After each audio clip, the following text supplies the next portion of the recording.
اللہ تعالیٰ نے ساری کائنات کو بنایا ہے، اکیلے بنایا ہے، تنہے تنہا بلا شرکت غیر کے بنایا ہے۔ اسی طرح سے اس ساری کائنات کا نظام اللہ چلا رہے ہیں، اکیلے چلا رہے ہیں، تنہے تنہا بلا شرکت غیر کی۔ یہاں جو کچھ ہے اللہ کی طرف سے ہے، اللہ کرتے ہیں اور اللہ ہی سے ہوتا ہے۔ اللہ تعالیٰ نے اس کائنات کے اندر مخلوقات کو بنایا ہے، طرح طرح کی مخلوقات۔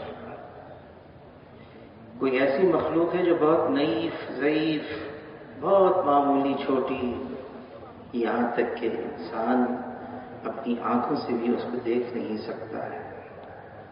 اور بعض مخلوق ایسی ہے ظاہری شکل میں بڑی طاقتور، ظاہری شکل میں بڑی زور آور، ظاہری شکل میں بڑی قد آور،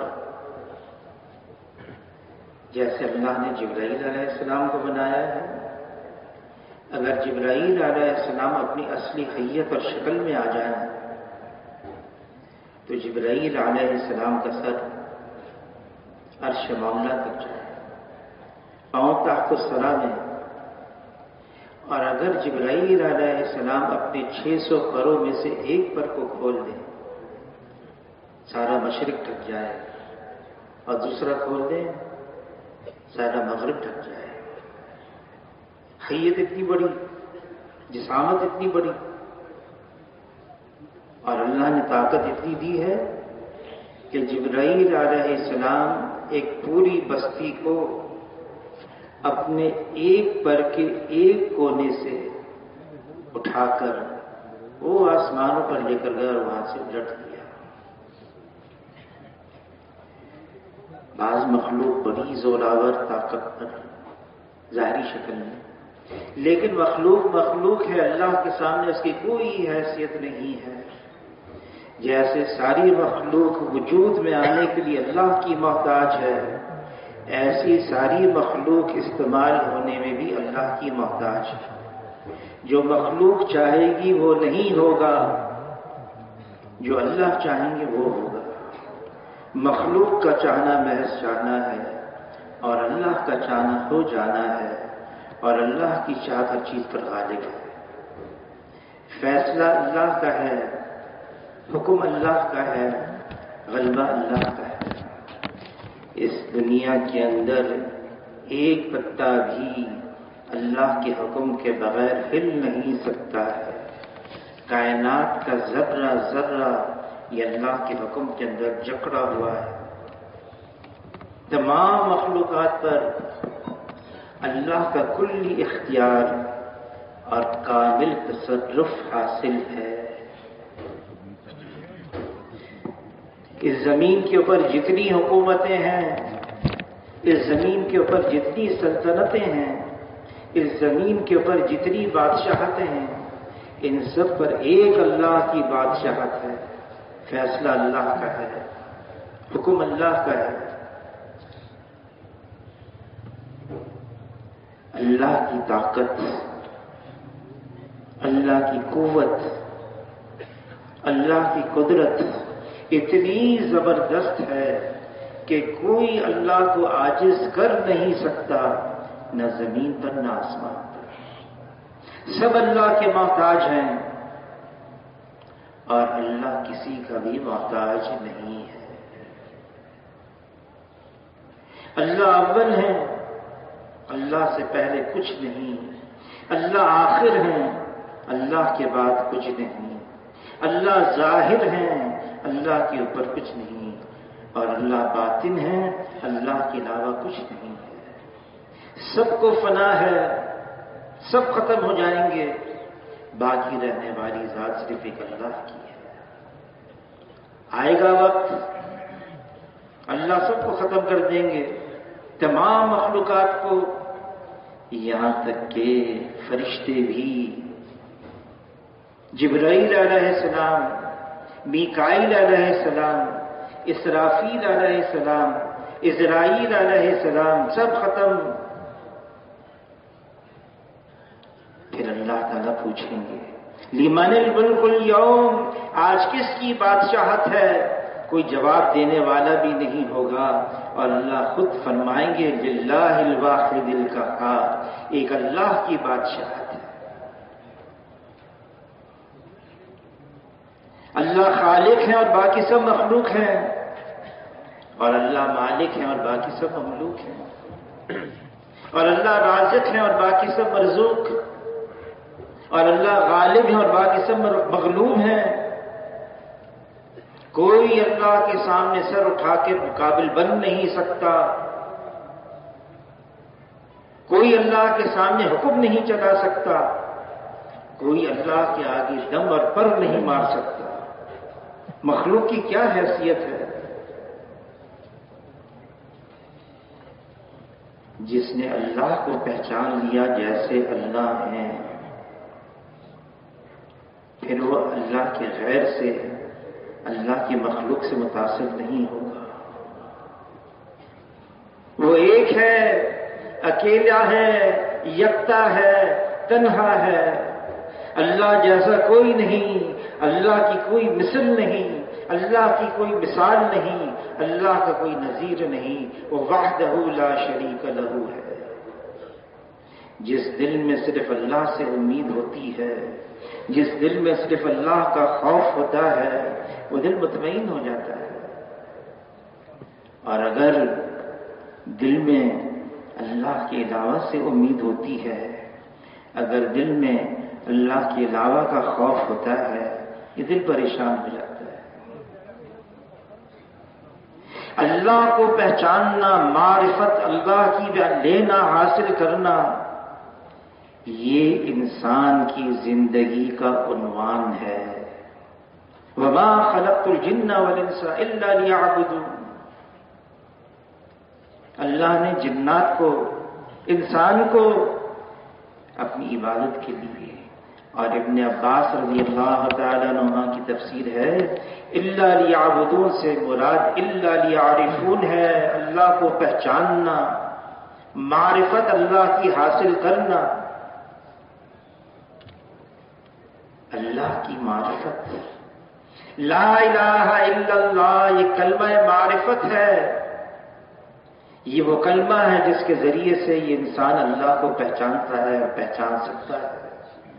لا الہ الا اللہ، اللہ کے علاوہ جو کچھ ہے وہ اللہ کا غیر ہے، وہ اللہ کا ما سوا ہے، وہ اللہ کا سوا ہے. اور جو اللہ کا غیر ہے وہ اللہ کے بغیر کچھ کر نہیں سکتا ہے. لا الہ الا اللہ، یہ وہ کلمہ ہے جس میں لا پہلے ہے، نفی پہلے ہے، انکار پہلے ہے. لا، اللہ کے علاوہ جو کچھ ہے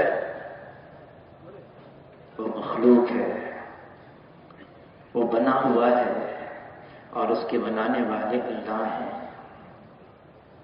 جو چیز اپنے وجود میں آنے کے لیے محتاج ہو وہ کیا کر سکتی ہے؟ اور اللہ تعالیٰ اپنے کرنے میں کسی وقت بھی، کسی لمحہ بھی کسی مخلوق کی احتیاج نہیں رکھتے. اللہ کرتے ہیں، اپنی قدرت سے کرتے ہیں. کرنے میں اللہ کسی کے بھی پابند نہیں ہیں. لا الہ الا اللہ صرف زبان کے بول نہیں، بلکہ یہ دل کی آواز بن جائے. جناب رسول اللہ صلی اللہ علیہ وسلم نے اپنے 23 سالہ نبوت والی زندگی میں زیادہ وقت گزارا ہے مکہ مکرمہ میں، 13 سال. حالانکہ علماء حضرات فرماتے ہیں تقریباً سارے احکامات تو مدینہ منورہ میں آئے.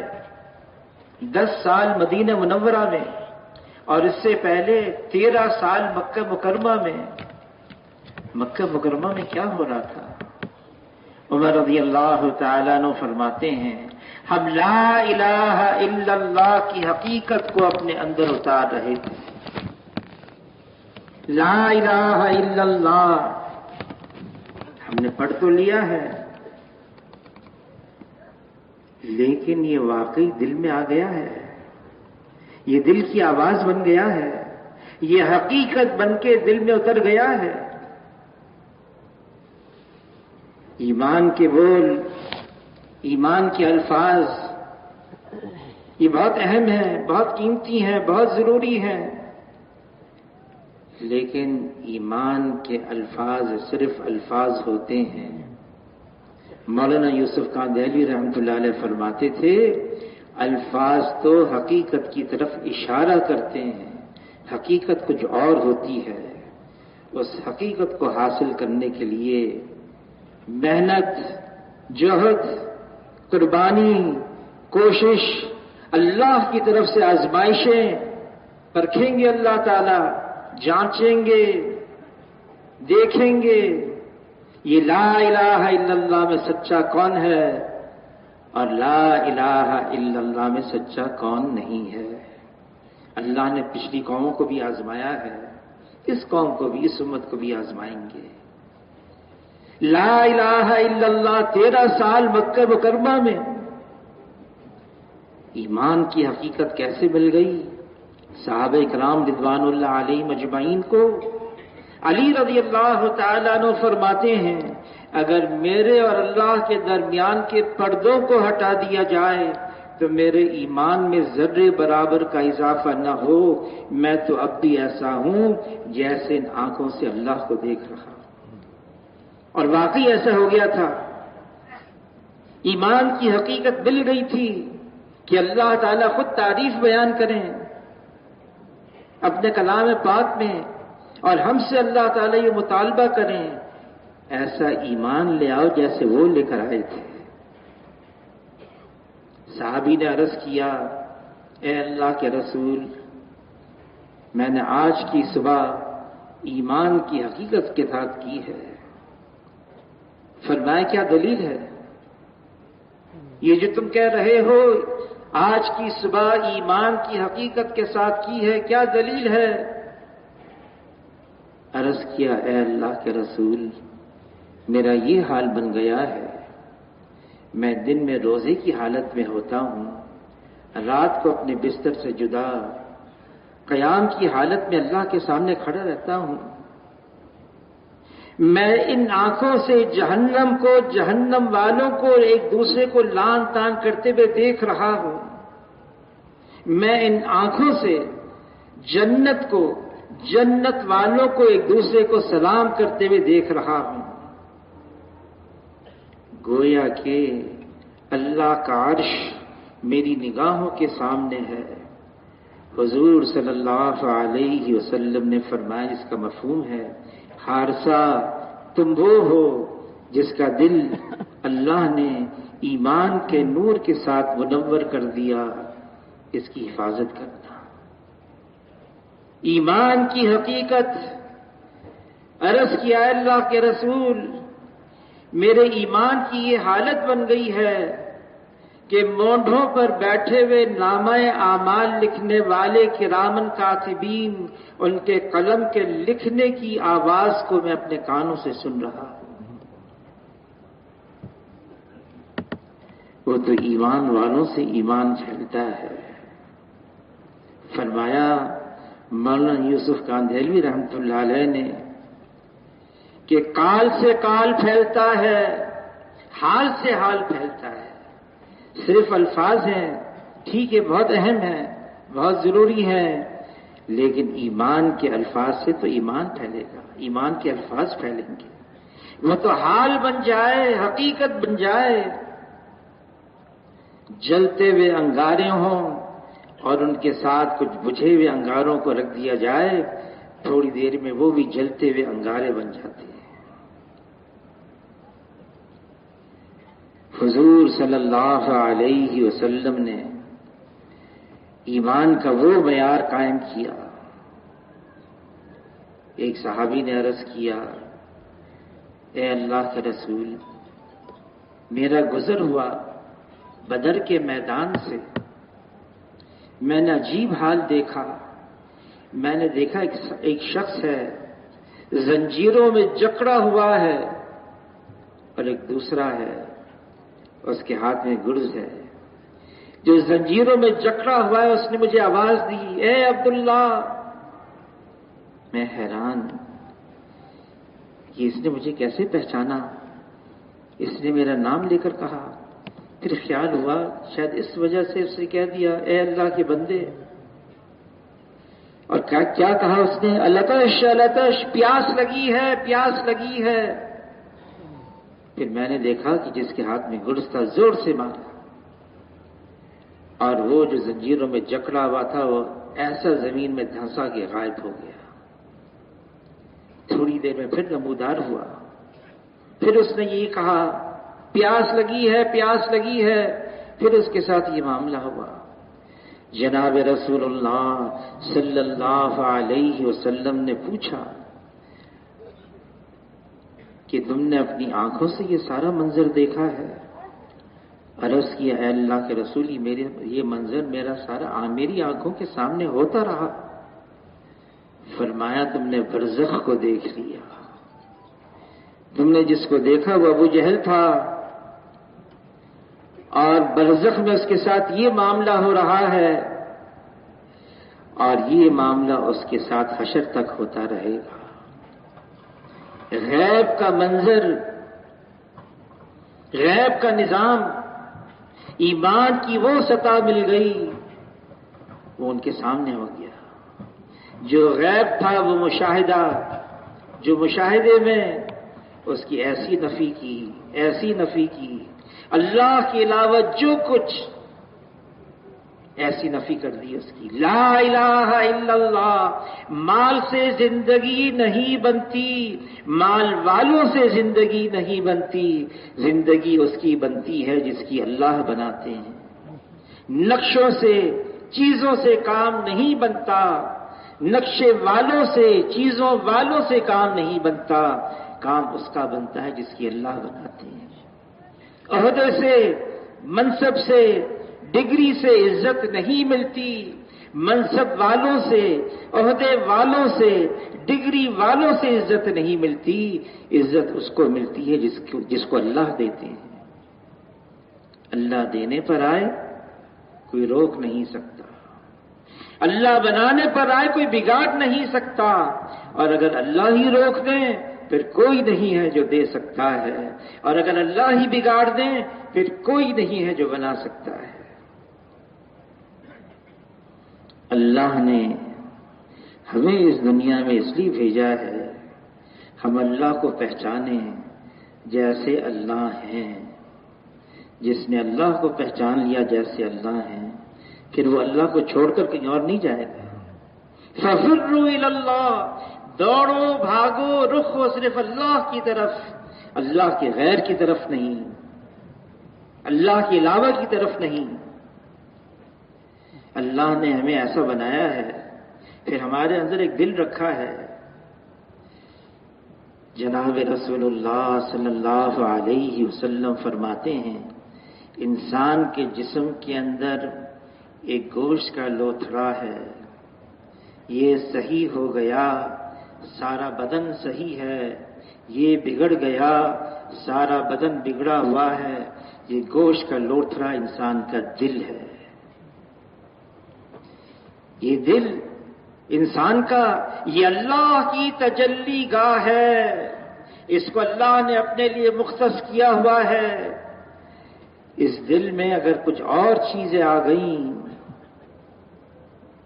اللہ کا غیر آ گیا، مال، نقشے، چیزیں، دنیا کی بڑائی، یہ دل ناپاک ہو گیا. اگر دل ناپاک ہے تو یہ دل تو اللہ کی جگہ ہے. یہ زمین اللہ کو نہیں سما سکتی، یہ آسمان اللہ کو نہیں سما سکتا. مومن کا دل ہے یہ اللہ کو سما سکتا ہے. لیکن کون سے دل میں؟ اللہ کے اندر کوئی کمی نہیں، اللہ میں کوئی کجی نہیں، اللہ میں کوئی خامی نہیں. یکطر اللہ تعالی ہر عیب سے، ہر کمی سے پاک اور صاف ہے. دل ناپاک ہے، دل گندا ہے، دل میں فاسد مادہ آ گیا، غلط یقین بھر گیا، اب اس دل میں اللہ نہیں ہوں گے۔ اور اگر دل میں اللہ نہیں ہے تو اللہ کی معرفت کیا ملے گی؟ ہم کیسے اللہ کو پہچانیں گے؟ کہ ہماری زندگی کا عنوان اللہ ہے۔ لا الہ الا اللہ، لا مقصود الا اللہ، لا الہ الا اللہ، لا مطلوب الا اللہ۔ مقصود اور مطلوب ایک اللہ ہے۔ جس نے اللہ کو پا لیا اس نے سب کچھ پا لیا، اور جس نے اللہ کو کھو دیا اس نے سب کچھ کھو دیا۔ اللہ کو پانا ہماری زندگی کا مقصد ہے، اور اللہ کو پانا کوئی مشکل کام نہیں ہے۔ اللہ تو شہرت سے بھی قریب ہیں، اور بڑے قدردان ہیں۔ جو صرف اللہ کا نام لیتا ہے کبھی محروم نہیں رہتا۔ جو مجمع میں اللہ کا نام لیتا ہے، اللہ فرشتوں کے مجمع میں اس کا نام لیتے ہیں۔ کوئی چپ کے دل میں اللہ کا نام لیتا ہے، پھر اللہ بھی چپ کے اس کا نام لیتے ہیں۔ جو اللہ کا ہے پھر اللہ اس کے ہیں۔ اللہ نے کائنات کو بنایا، یہ زمین اور آسمان کو بنایا۔ کیسے بنایا؟ زمین کو بچھا دیا، پہاڑوں کو اس پر گاڑ دیا، دریاؤں کو رواں کیا، سمندروں کو چیر دیا، زمین سے کھیتی کو اگایا، درختوں کو اگایا، بادل سے بارش کو برسایا، دن کو رات پر لپیٹا اور رات کو دن پر لپیٹا۔ اگر تا قیامت رات کا اندھیرا ہوتا، اللہ کے علاوہ کون جو دن کا اجالا لے آئے؟ اور تا قیامت دن کا اجالا ہوتا، اللہ کے علاوہ کون جو رات کا اندھیرا لے آئے؟ اللہ نے یہ کائنات کا نظام چلایا، اور اس کائنات کے اندر پھر اللہ نے مرکزی حیثیت انسان کو دی ہے۔ یہ انسان تمام مخلوقات میں افضل، اعلیٰ، اشرف، یہ انسان اشرف المخلوقات ہے۔ اور اس کا اشرف ہے اسی لیے یہ اپنے خالق کو پہچانے، یہ اپنے مالک کو پہچانے، اور پہچان کر اس سے اپنا قرب اور تعلق جوڑے۔ اللہ کے ساتھ جس نے اپنا تعلق مضبوط جوڑ لیا،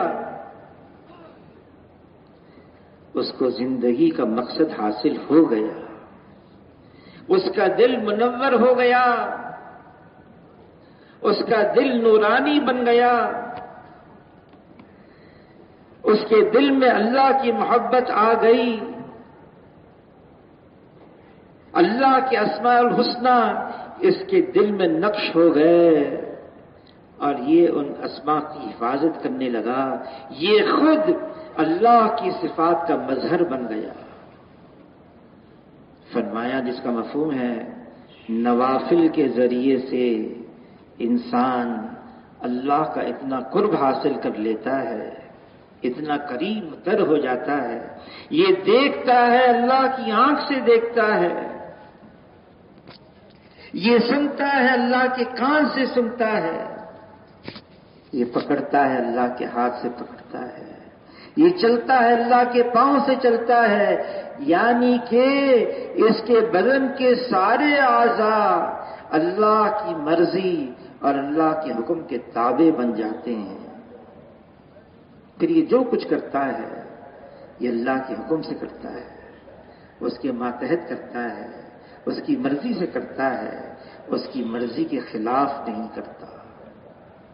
یہی کلمے کا اخلاص ہے۔ جس نے لا الہ الا اللہ اخلاص سے پڑھ لیا وہ جنت میں داخل ہو گیا۔ پوچھا کلمے کا اخلاص کیا ہے؟ فرمایا یہ کلمہ اس کو حرام چیزوں سے روک دے، یہ کلمے کا اخلاص ہے۔ اللہ کو پہچاننا، اس کا قرب اور تعلق حاصل کرنا۔ اتنا قرب مل جائے، اتنا تعلق مل جائے، کوئی مصیبت، کوئی پریشانی، کوئی مشکل، کوئی ناگواری، کوئی ناخوشگوار واقعہ اللہ سے مانگے۔ حضور صلی اللہ علیہ وسلم کا یہی معمول تھا۔ کوئی پریشانی آتی، کوئی ناگواری آتی، آندھی، ہوا تیز چلتی، سورج گرہن، چاند گرہن، مسجد میں آتے، نماز پڑھتے، اللہ کی طرف متوجہ ہو جاتے۔ آدم علیہ السلام اتنا روئے، اتنا روئے، ایک ایسی اضطراری کیفیت کہ علماء حضرات فرماتے ہیں آدم علیہ السلام جتنا روئے ہیں، جتنا انہوں نے آنسو بہایا ہے، سب کو جمع کیا جائے اور ان کی اولاد کے آنسو کو جمع کیا جائے، جو آدم علیہ السلام کے آنسو زیادہ ہو جائیں گے۔ کیسے اللہ کو پکارا، ربنا ظلمنا انفسنا وَإِن لَّمْ تَغْفِرْ لَنَا وَتَرْحَمْنَا لَنَكُونَنَّ مِنَ الْخَاسِرِينَ۔ اللہ نے آدم علیہ السلام کو ان کی اضطراری کیفیت ختم فرمائی، ان کی بے چینی کو، پریشانی کو اطمینان سے بدل دیا۔ ایوب علیہ السلام نے اللہ کو پکارا، اللہ نے ایوب علیہ السلام کی بیماری کو ختم فرما دیا، ایسا بنا دیا کہ بیوی بھی نہ پہچان سکی یہ حسین شخص کون ہے، وہ میرا شوہر کہاں گیا، بتایا میں ہی وہ ہوں۔ موسیٰ علیہ السلام اپنی قوم کو لے کر جا رہے ہیں، فرعون اس کی فوج پیچھا کر رہی ہے، آگے آگے سمندر، کہاں جائیں؟ موسیٰ علیہ السلام اللہ کی طرف متوجہ ہو گئے، اللہ نے اس پانی میں سے راستے نکال دیے موسیٰ علیہ السلام اور اس کی قوم کے لیے، محفوظ انداز سے ساری قوم کو موسیٰ علیہ السلام سمیت عافیت کے ساتھ باہر نکال دیا۔ عیسیٰ علیہ السلام بند کمرے میں اللہ کی طرف متوجہ ہو گئے، اللہ نے عیسیٰ علیہ السلام کو محفوظ انداز سے آسمانوں پر اٹھا دیا۔ یونس علیہ السلام مچھلی کے پیٹ میں، اندھیروں میں، مچھلی کے پیٹ کا اندھیرا، سمندر کا اندھیرا، رات کا اندھیرا، اللہ کو پکارا، لا الہ الا انت سبحانک انی کنت من الظالمین۔ اللہ نے محفوظ انداز سے یونس علیہ السلام کو مچھلی کے پیٹ سے نکالا، اور اللہ نے کلام پاک میں اس کو بات کو جتایا ہے، اگر یونس علیہ السلام اللہ کو اس طرح سے نہ پکارتے اور اللہ کی ایسی تصویر نہ کرتے تو حشر تک مچھلی کے پیٹ میں رہتے۔ اور پھر آگے بھی فرمایا، جیسے یونس علیہ السلام کو اللہ نے غم سے نجات دی، اسی طرح سے جو اللہ کو اس انداز سے پکارے گا اللہ تعالیٰ اس کو بھی نجات دیں گے۔ وَكَذَلِكَ نُنْجِي الْمُؤْمِنِينَ۔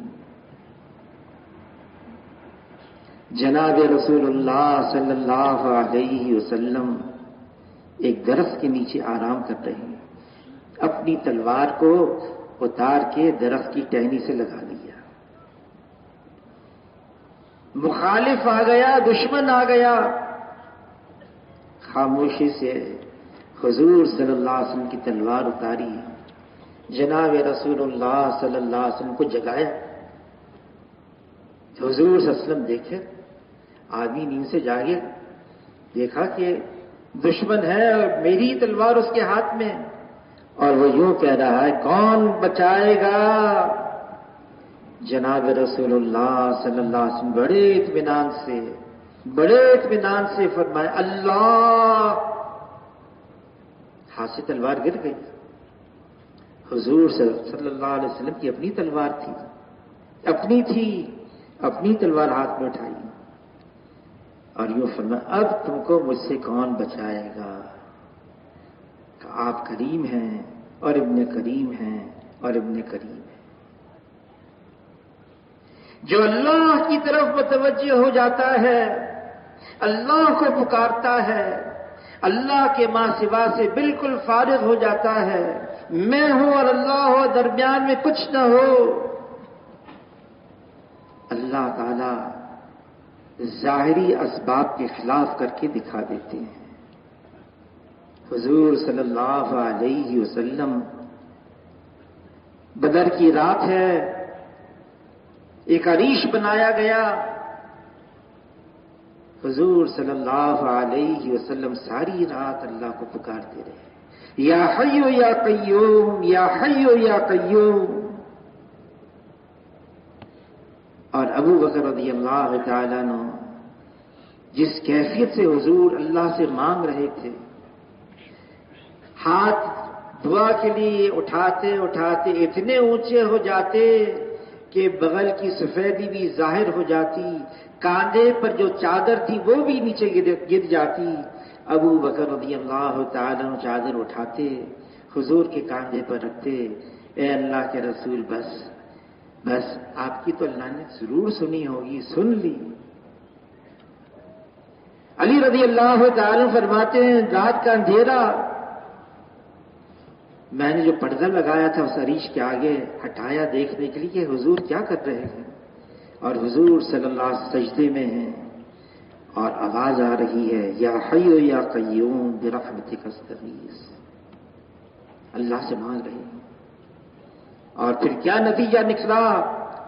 صبح کو حضور صلی اللہ علیہ وسلم باہر آئے، صحابہ کو جمع کیا، فرمائے دیکھو یہ وہ جگہ ہے جہاں ولید کی لاش ہوگی، دیکھو یہ وہ جگہ ہے جہاں شیبہ کی لاش ہوگی، یہ وہ جگہ ہے جہاں ابو جہل کی لاش ہوگی۔ صحابہ کرام حیران، نہ ہتھیار ہمارے پاس، نہ سواریاں ہمارے پاس، تعداد بھی ان کی بہت زیادہ، یقین لیکن جیسے حضور فرما رہے ہیں ایسے ہی ہوگا۔ اور صحابہ فرماتے ہیں ہم پہچاننے لگے تھے یہ انسان کی وار سے گیا ہے یا فرشتوں کی وار سے گیا ہے، ہم پہچاننے لگے تھے۔ اللہ کے ساتھ اتنا قرب، اتنا تعلق ہے اور کوئی مشکل کام نہیں ہے۔ رائے گنج کے اندر شورا والے تفقد کرتے ہیں، ممالک میں جو جاتے ہیں، حاجی صاحب حاجی عبدالوہاب صاحب فرمانے لگے تم یہ پوچھتے ہو 3 چلے کب لگائے، پھر 3 چلے لگانے کے بعد کوئی چلے کا ناغہ تو نہیں ہوا، پھر یہ بھی پوچھتے ہو روزانہ وقت دیتے ہو، ہر مہینے 3 دن لگاتے ہو، ہفتے میں گشت بھی کرتے ہو، یہ بھی پوچھا کرو کہ اللہ کے ساتھ اتنا تعلق ہو گیا، کوئی مشکل، کوئی پریشانی، کوئی ناگواری، کوئی ایسی حالت آئے اور تم اللہ سے مانگو اور اللہ تمہاری اس پریشانی کو دور کر دے، یہاں تک بھی پہنچ گئے کہ نہیں، یہ بھی پوچھا کرو۔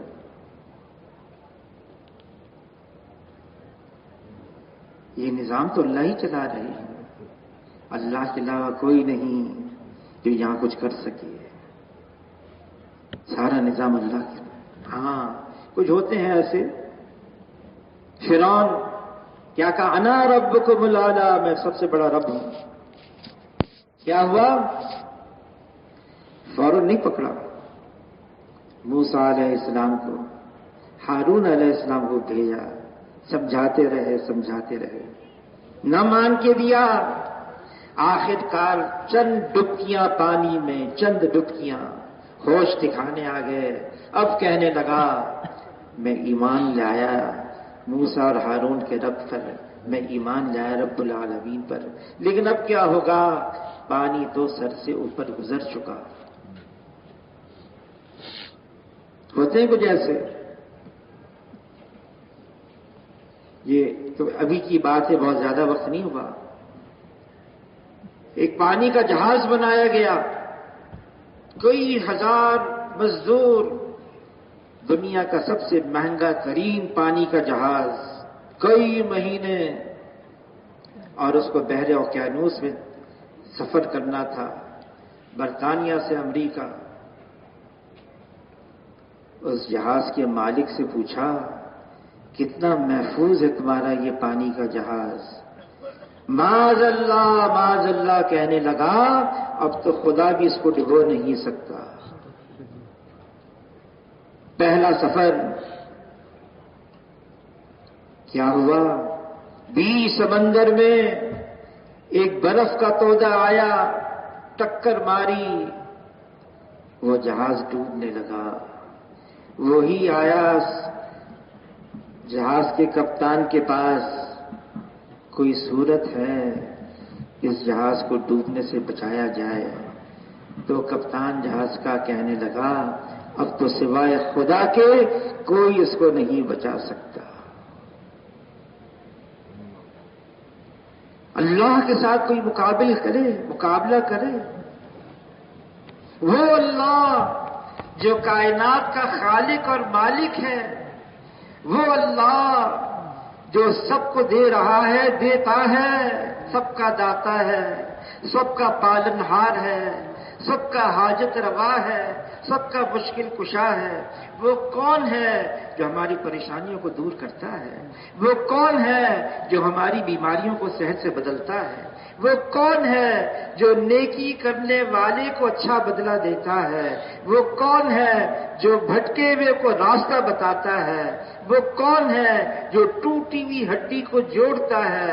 وہ کون ہے جو توبہ کرنے والے کی توبہ قبول کرتا ہے؟ وہ صرف ایک اللہ ہے۔ اس کے ساتھ تو اپنا رشتہ مضبوط کرنا ہے، اپنا تعلق بہت زیادہ مضبوط کرنا ہے، کیونکہ اللہ کے علاوہ کوئی نہیں جو ہماری پریشانی کو دور کرے، اور اللہ کی طرف سے آزمائشیں آتی ہیں۔ مولانا الیاس صاحب رحمۃ اللہ علیہ کے ملفوظات میں ہیں، پھسوڑے آتے ہیں دہشت کے دہانے کھلوانے کے لیے۔ اللہ تعالیٰ کلام پاک میں فرما رہے ہیں، ان مع العسر یسرا، ان مع العسر یسرا۔ تنگی کے بعد آسانی ہے، تنگی کے بعد آسانی ہے۔ آتے ہیں، ناگواری آتی ہیں۔ فرمایا ایک صحابی نے، ہم نے خیروں کی خیر کو ناگواری میں پایا ہے، خیروں کی خیر، اور یہ ناگواری آتی ہے، اللہ دینا چاہتے ہیں۔ آدمی پریشانی، مشکل، مایوسی، نا امیدی، یہ باتیں اللہ کو پسند نہیں ہیں۔ اللہ تعالیٰ کلام پاک میں فرما رہے ہیں، لا تقنطوا من رحمت اللہ، اللہ کی رحمت سے مایوس مت ہو، نا امید مت ہو۔ ایک قوم پر اس لیے اللہ کا عذاب آ گیا، اللہ کی رحمت سے مایوس ہو گئی تھی، نا امید ہو گئی تھی۔ علی رضی اللہ تعالیٰ عنہ فرماتے ہیں، اچھے وقت کا انتظار کرنا یہ بہترین عبادتوں میں سے ایک عبادت ہے۔ اچھا وقت ضرور آئے گا، آ رہا ہے۔ ہاں، یہ امت، اس کے لیے اللہ نے امتحانات رکھے ہیں، آزمائشیں رکھی ہیں، مشکلات رکھی ہیں۔ کیوں رکھی ہیں؟ یہ امت تو آئی ہے سب سے آخر میں، اور سب سے پہلے جنت میں جائے گی۔ یہ امت حشر کے میدان میں چلے گی، سابقہ امتیں اس امت کو دیکھ کر پوچھیں گی، یہ کون لوگ ہیں؟ ان کو بتایا جائے گا، یہ حضور صلی اللہ علیہ وسلم کی امت ہے، اور وہ یوں کہیں گے، سابقہ امتیں، یہ امت ہے جناب رسول اللہ صلی اللہ علیہ وسلم کی۔ اس امت کے چہرے کا نور بمثل انبیاء علیہ السلام کے چہرے کے نور کے ہے۔ یہ امت اللہ کو بہت لاڈلی ہے، بہت محبوب ہے۔ امتحانات ہیں، کتنے امتحانات آئے، کتنی آزمائشیں آئی اس امت پر. شیخ الحدیث مولانا زکریا صاحب رحمۃ اللہ نے لکھا ہے، جو آزمائشیں، جو امتحانات اس امت کے لیے آئے، اگر ان میں سے صرف ایک کسی سابقہ امت پر آ جاتی وہ امت تو ختم تھی. یہ تو اللہ نے ان تمام مشکلات سے، امتحانات سے، آزمائشوں سے اس امت کو نکالا ہے. ابھی اور باقی ہے ایسے امتحانات جن سے سابقہ انبیاء علیہ الصلوۃ والسلام نے بھی پناہ مانگی ہے اس امت کے لیے. جیسے فتنہ دجال ہے، فتنہ یاجوج اور ماجوج ہے، فتنہ دابۃ الارض ہے، سب اس امت کے لیے. اور یہ امت میں یہ آزمائشیں آئیں گی اور اللہ ہی اپنے فضل سے ان تمام آزمائشوں سے اس امت کو نکالتے چلے جائیں گے. آزمائشیں کیوں ہیں اس امت کے لیے؟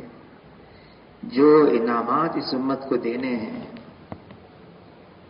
فرمایا حشر کے میدان میں دنیا میں ناگواریاں، پریشانیاں، مشکلات، آزمائشیں جس نے صحیح ہوں گی، صبر کیا ہوگا، حشر کے میدان میں اس کو بلایا جائے گا، یاد دلایا جائے گا یہ پریشانی آئی، تم نے صبر کیا، اس کا یہ بدلہ ہے. یہ آزمائش آئی، یہ امتحان آیا دنیا میں، تم نے صبر کیا، اس کا بدلہ یہ ہے. یہ تمنا کرنے لگے گا کاش دنیا کے اندر اس سے زیادہ آزمائشیں آتی. تمنا کرنے لگے گا کہ آخرت میں یہ بدلہ مل رہا ہے. مانگنا تو ہمیشہ اللہ سے عافیت چاہیے. ایمان کے بعد جو سب سے بڑی دولت ہے وہ عافیت کی ہے، آسانی کی ہے، سہولت کی ہے، سلامتی کی ہے. مانگنا ہمیشہ یہ چاہیے. لیکن کیا کریں، راستہ ہے جناب رسول اللہ صلی اللہ علیہ وسلم کا. ایک صحابی نے عشاء کی نماز کے بعد حضور صلی اللہ علیہ وسلم کے سامنے مٹھی بھر کھجوریں رکھی. پوچھا یہ کیا ہے؟ عرض کیا اے اللہ کے رسول، میں نے فجر کی نماز آپ کے پیچھے پڑھی، میں نے اندازہ لگا لیا آپ پر فاقے ہیں، آپ پر بہت تندرستی ہے. میں نے اندازہ لگا لیا دن بھر میں نے مزدوری کی ہے، مزدوری میں مٹھی بھر کھجوریں میں نے کمائی ہیں آپ کے لیے. حضور نے پوچھا تم کو مجھ سے بہت محبت ہے؟ عرض کیا اے اللہ کے رسول مجھے آپ سے بڑی محبت ہے. اس پر کیا فرمایا؟ فرمایا پھر مصائب کے لیے تیار ہو جاؤ. ایک نے عرض کیا اے اللہ کے رسول قیامت کب آئے گی؟ پوچھا کیا تیاری کر رکھی ہے جو انتظار ہے؟ عرض کیا اے اللہ کے رسول بہت سارے اعمال تو نہیں ہیں لیکن اللہ اور اللہ کے رسول کی محبت ہے. فرمایا جو اللہ اور اللہ کے رسول سے محبت کرتا ہے مصائب اس پر ایسے آتے ہیں جیسے ڈھلان میں سے پانی آتا ہے، لیکن حشر کے میدان میں وہ انہی کے ساتھ اٹھے گا جن کے ساتھ محبت ہے. مشکلات آتی ہیں، آئیں گی، اور یہ ہم خود سوچیں مشکلات بڑی ہیں یا اللہ بڑے ہیں؟ یہ مشکلات کیا ہیں اللہ کے سامنے؟ یہ امتحانات کیا ہیں اللہ کے سامنے؟ اور اللہ کے دینے کا انداز یہی ہے. اللہ دینا چاہتے ہیں. جناب رسول اللہ صلی اللہ علیہ وسلم سید ولد آدم ہیں، سید الاولین ہیں، سید الآخرین ہیں، امام الانبیاء ہیں، رحمت للعالمین ہیں. لیکن دنیا میں کس طرح سے زندگی گزاری، بے سر و سامانی حضور صلی اللہ علیہ وسلم کا سامان تھا. قسمہ پرسی حضور صلی اللہ علیہ وسلم کا سرمایہ تھا. فقر اور فاقہ حضور صلی اللہ علیہ وسلم کا فخر تھا. اگر چاہتے جناب رسول اللہ صلی اللہ علیہ وسلم، اگر چاہتے زمین اور آسمان کے خزانوں کی چابیاں قدموں میں، قبول نہیں کیا، آخرت کو ترجیح دی۔ جبرائیل علیہ السلام تشریف لائے، عرض کی اے اللہ کے رسول، آپ چاہیں آپ کو ملک النبیہ بنا دیا جائے، نبوت کے ساتھ بادشاہت دی جائے، یا آپ چاہیں آپ کو عبد النبیہ بنا دیا جائے، نبوت کے ساتھ بندگی، دونوں میں اختیار ہے۔ حضور صلی اللہ علیہ وسلم نے جبرائیل علیہ السلام کی طرف دیکھا کہ جبرائیل علیہ السلام حضور کے مشیر تھے۔ جبرائیل علیہ السلام نے ہاتھ سے نیچے کی طرف اشارہ کیا، حضور صلی اللہ علیہ وسلم نے عبد النبیہ کو پسند کیا۔ جبرائیل علیہ السلام تشریف لائے، اے اللہ کے رسول، آپ چاہیں آپ کے لیے مکے کے پہاڑ کو سونے کا بنا دیا جائے، جہاں آپ چلیں یہ سونے کا پہاڑ آپ کے ساتھ چلے۔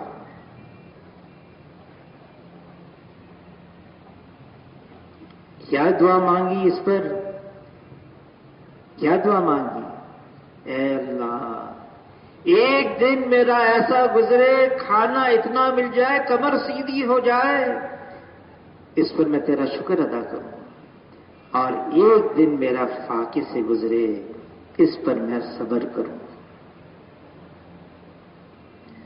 صبر یہ ایمان کا حصہ ہے، ایمان کا جز ہے۔ اللہ تعالیٰ نے کلام پاک میں مختلف انداز سے وَاسْتَعِينُوا بِالصَّبْرِ وَالصَّلَاةِ وَتَوَاصَوْا بِالْحَقِّ وَتَوَاصَوْا بِالصَّبْرِ لَمَنْ صَبَرَ وَغَفَرَ، کتنے انداز سے اللہ نے سمجھایا ہے۔ صبر، برداشت کرنا، سہ جانا۔ جس نے صبر کرنا سیکھ لیا ناگواری پر، اب دنیا کی کوئی طاقت اس کو شکست دے نہیں سکتی، اس کی جیت ہی جیت ہے، اس کو وہ ہنر آ گیا۔ حضور صلی اللہ علیہ وسلم نے صحابہ کرام کو یہی سکھایا تھا۔ بعض تو کہتے ہیں صبر پورا ایمان ہے، اور بعض کہتے نہیں، ایمان کا ایک بہت اہم جز ہے صبر کرنا، ناگواری پر برداشت کر لینا۔ کوئی شکوہ شکایت نہیں، ہم اللہ سے کہیں گے، کسی مخلوق سے نہیں کہیں گے۔ مخلوق کیا کر سکتی ہے؟ کرنے والی ذات تو اللہ کی ہے۔ اللہ ہی ہیں جو ہماری پریشانی کو دور کریں گے، پریشانی کو دور کریں گے۔ اور یہ جو پریشانی آتی ہے نا، رات کا اندھیرا سب سے گہرا صبح صادق سے پہلے ہوتا ہے، اور یہ اس بات کی علامت ہے، نشانی ہے، عنقریب سویرا ہونے والا ہے، رات کا اندھیرا چھٹنے والا ہے۔ کسی نے کہا ظلمت کا ہے بول بالا، عنقریب سورج ہے نکلنے والا۔ اللہ سے اچھی امید باندھنا یہ امت ہے۔ ہم تو اوروں کو سہارا دینے والے ہیں، اوروں کو سمجھانے والے ہیں، ہم ہی خود بیٹھ گئے، ہم ہی خود اس کے اندر پھنس گئے، اوروں کو کیا بتائیں گے؟ یہ امت ہے، آئی تو سب سے آخر میں ہے، لیکن سب سے پہلے جنت میں جائے گی۔ یہ امت اللہ کو بہت ہی لاڈلی ہے۔ اللہ نے ہمارے لیے کیا استعمال کیا کلام پاک میں؟ اجتباکم، اللہ نے ہمیں چنا ہے حضور صلی اللہ علیہ وسلم کی امت میں ہونے کے لیے۔ یہ خیر امم ہے، بہترین امت ہے، تمام سابقہ امتوں میں افضل ہے۔ کیوں؟ یہ امت یہ اوروں کو بھی راستہ دکھاتی ہے اور بتاتی ہے۔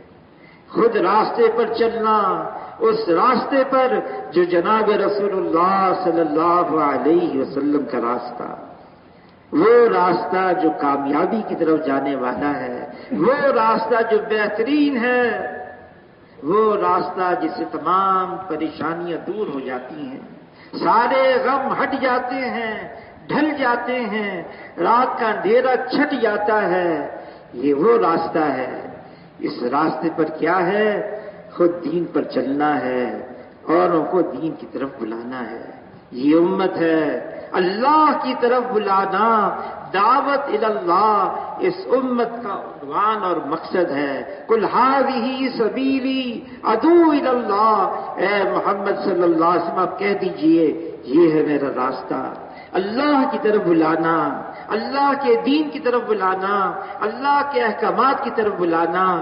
میرا بھی یہ راستہ ہے، جو میرے متبع ہیں، میرے پیچھے چلنے والے ہیں، میری امت ہیں، ان کا بھی یہی راستہ ہے۔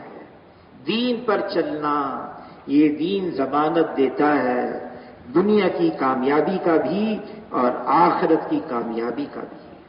دین، اور حضور صلی اللہ علیہ وسلم فرماتے ہیں جس کا مفہوم ہے کوئی شخص اس وقت تک مسلمان ہو نہیں سکتا جب تک کہ اس کی خواہشات اس دین کے تابع نہ ہو جائے جس کو میں لے کر آیا ہوں۔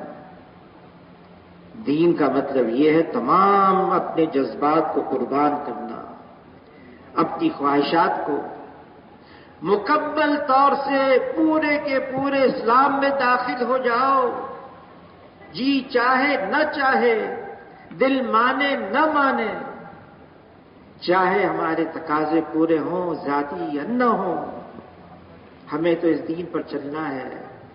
ملے گا کیا؟